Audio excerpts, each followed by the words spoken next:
요양원? 그러나 다행이다. 윤경 변호사. 오늘 오래 알고 지내던 어르신 한 분이 돌아가셨다는 부고를 받았다. 몇 달 전 요양원에 들어가셨다는 소식을 들은 이후로 마음에 걸려 한번 찾아뵙고 싶었다. 하지만 그 자제분께 요양원 주소를 여쭤보았을 때 정중한 거절의 인사를 들었다. 어머님께서 병든 모습을 남에게 보이고 싶지 않다고 하셔서 가족 외의 면회는 받지 않기로 했습니다. 그 말이 너무 조용해서 오히려 더 아프게 남았다. 그리고 그분의 소식이 들려왔다. 마지막 소식이었다. 한국의 많은 노인들이 생의 마지막을 집에서 맞이하고 싶어 한다는 말을 들은 적이 있다. 익숙한 냄새, 오래된 가구들, 거기서 자란 자식들의 웃음이 벤 벽지 아래서 말이다. 하지만 통계는 그렇지 않다. 대다수는 병원, 요양병원, 요양시설에서 생을 마감한다. 왜일까? 현실은 우리가 삶을 사랑하는 것만큼 죽음은 체계적이지 않기 때문이다.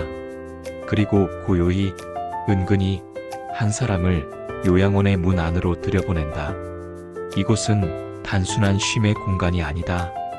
어떤 이에게는 마지막 대합실, 어떤 이에게는 느린 작별의 통로이다.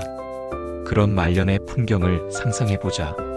TV 소리만 웅웅 울리는 긴 복도, 기침 소리와 슬리퍼 끄는 소리가 가끔씩 정막을 찢는 밤, 누군가 물을 내리는 소리가 들릴 때마다 살아있음과 지나감 사이의 경계가 희미해진다. 어쩌면 이곳은 죽음을 기다리는 사람들이 줄지어 앉아있는 대기소인지도 모른다.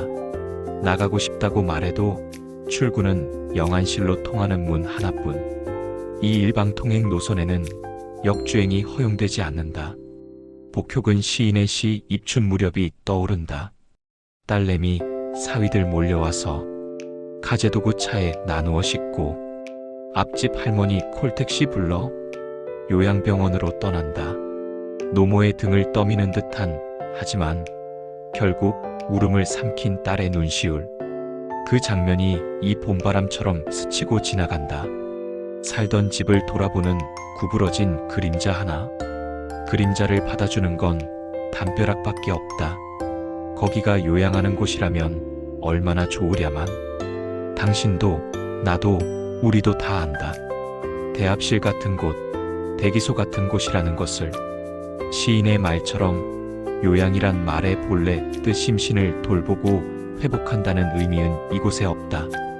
요양병원은 삶의 종착지를 미뤄둔 뗏목 위에서 기다리는 사람들의 공간일 뿐이다. 그리하여 시인은 이렇게 말한다. 그러나 다행이다. 더 요양할 삶이 남아있지 않다. 그 말은 너무도 쓸쓸해서 오히려 눈물이 멎는다. 희망이 다한 곳에서는 절망도 조용해지기 때문이다. 감옥, 수도원, 요양원. 이 셋은 모두 외부와 단절된 장소지만 결정적인 차이가 있다.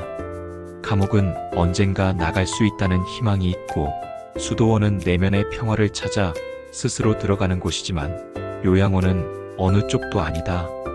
가족과의 정서적 유대가 끊긴 채 과거의 인간관계는 무효화되고 자신이 헌신해 키운 자식조차 이제는 면회 시간에 맞춰 얼굴을 비춘다. 노년이란 모든 것이 퇴색해가는 시간이 아니라 자신이 누구였는지를 스스로 기억해야 하는 시간이다. 그러나 이곳에서 그 기억은 점점 사라진다. 누구에게도 불려지지 않는 이름, 찾아오는 이 없는 생일, 하루하루가 같은 날의 반복. 그런 공간에서 누군가 나는 여기에 있소라고 말할 수 있는지 묻고 싶다. 요양병원에 가는 것, 그것이 끝이 아니라 마지막 선택이 될 수 있다면 그 선택은 자발적이고 단단해야 한다. 누군가의 눈치를 보며 자책을 감추기 위해 내 발로 들어가겠다 선언하는 것 말고 진짜 내 삶의 마지막 풍경을 내가 결정하는 일이어야 한다. 그때는 다행이다. 더 요양할 삶이 남아있지 않다는 말이 슬픔이 아니라 평온으로 들리게 될지도 모르겠다.